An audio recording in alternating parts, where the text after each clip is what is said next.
Hello friends, welcome to our channel CSIT Academy. In this video, we will discuss about AJAX and an XML HTTP request object. So let's start the video with AJAX. What is AJAX? AJAX stands for Asynchronous JavaScript and XML.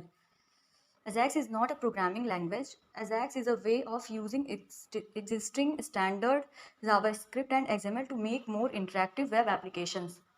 If you want to create a more interactive web page or websites or web applications, so we can use Ajax. Ajax was popularized in 2005 by Google with Google Suggest. Ajax कोई programming language नहीं है, ये एक technique है जिसका use करके हम लोग बहुत ही फास्ट और डायनामिक वेब पेज डेवलप कर सकते हैं easily. Ajax allow web page to be updated asynchronously by exchanging a small amount of data with the server behind the scene. Ajax का यूज़ करके हम लोग हमारे वेब पेज में इजीली कोई भी अपडेट कर सकते हैं बिना हमारा पेज अगेन अपडेट किए हुए, और वेब पेज को विदाउट लोडिंग इसमें हम कोई भी एक्शन परफॉर्म कर सकते हैं. This means that is possible to update part of a web page without reloading the whole page. इसका मतलब हम लोग हमारे वेब पेज को बिना लोड किए हुए उसमें कोई भी अपडेट कर सकते हैं. Classic web pages which do not use Ajax must reload the entire page if the content should change.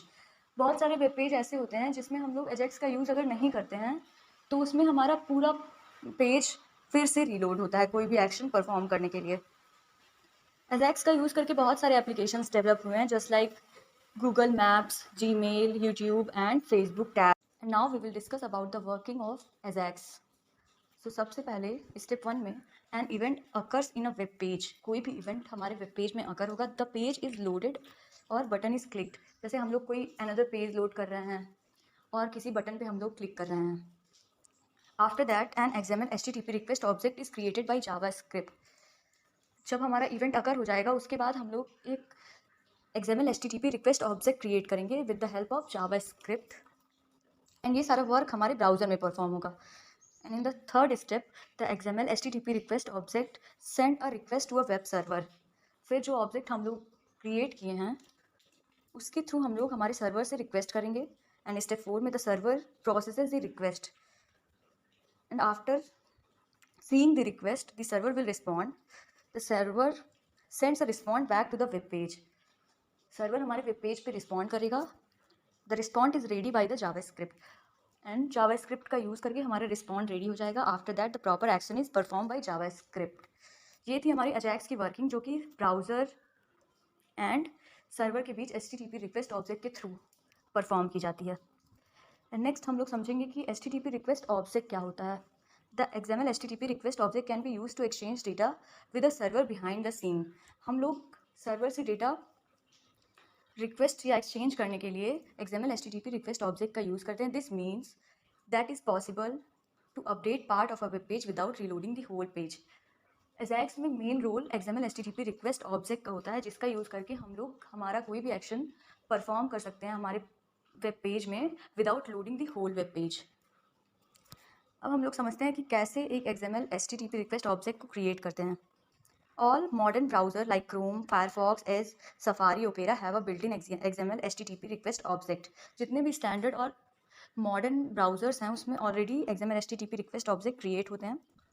But अगर हम लोग उसे क्रिएट करना चाहते हैं तो उसका सिंटैक्स होगा variable equals to new keyword, then capital letter में XML H, then small letter में TTP request function, then semicolon. हम लोग XML HTTP रिक्वेस्ट फंक्शन का यूज़ करके कोई भी XML HTTP request object easily create कर सकते हैं. जैसे यहाँ पे हम लोग एक एग्जांपल देख लेते हैं. where x HTTP equals to new XML HTTP request function then semicolon. तो यहाँ पे हम लोग x HTTP नेम से एक ऑब्जेक्ट क्रिएट कर लेंगे जो कि XML HTTP रिक्वेस्ट ऑब्जेक्ट होगा. अब हम लोग XML HTTP रिक्वेस्ट ऑब्जेक्ट के कुछ फंक्शंस और मेथड्स के बारे में पढ़ेंगे. First function is new XML HTTP request function, जिसका यूज़ हम लोग कोई भी नई XML HTTP request object create करने के लिए करते हैं. The next function is abode which is used to cancel the current request. The next function is get all response headers function, and which is used to return header information. If you want to access header information, you will use this function.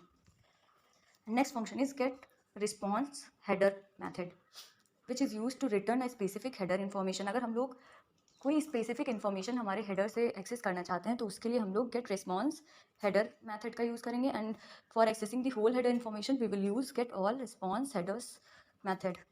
And the last method is open, जिसमें हम लोग as a parameter method URL, async user and PSW which means password as a parameter pass करेंगे, जिसका use हम लोग specifies the request, किसी भी request को स्पेसिफाई करने के लिए करेंगे।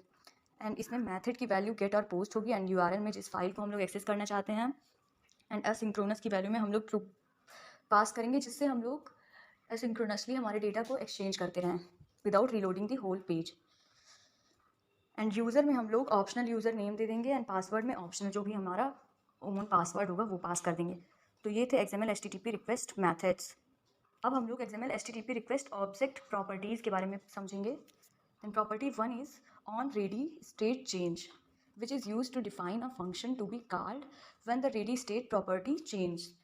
जब हमारी किसी भी फंक्शन को अगर हम रेडी स्टेट में देखना चाहते हैं और हम लोग उसे डिफाइन करना चाहते हैं तो उसके लिए हम लोग on ready state change property का यूज़ करेंगे। And next property is ready state holds the status of the XML HTTP request.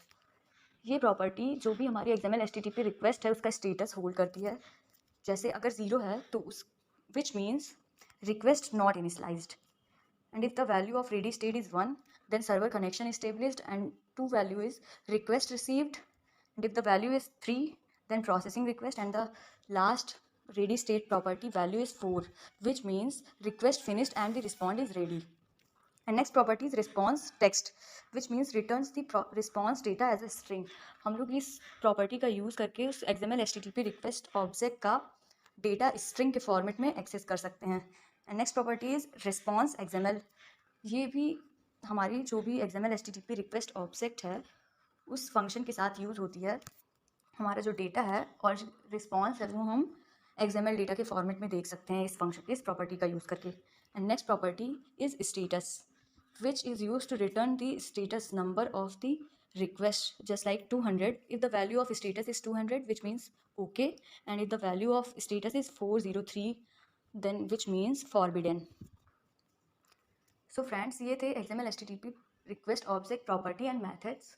अगर आपको हमारा वीडियो पसंद आता है तो चैनल को सब्सक्राइब करें, वीडियो को लाइक एंड शेयर करें। Thank you for watching.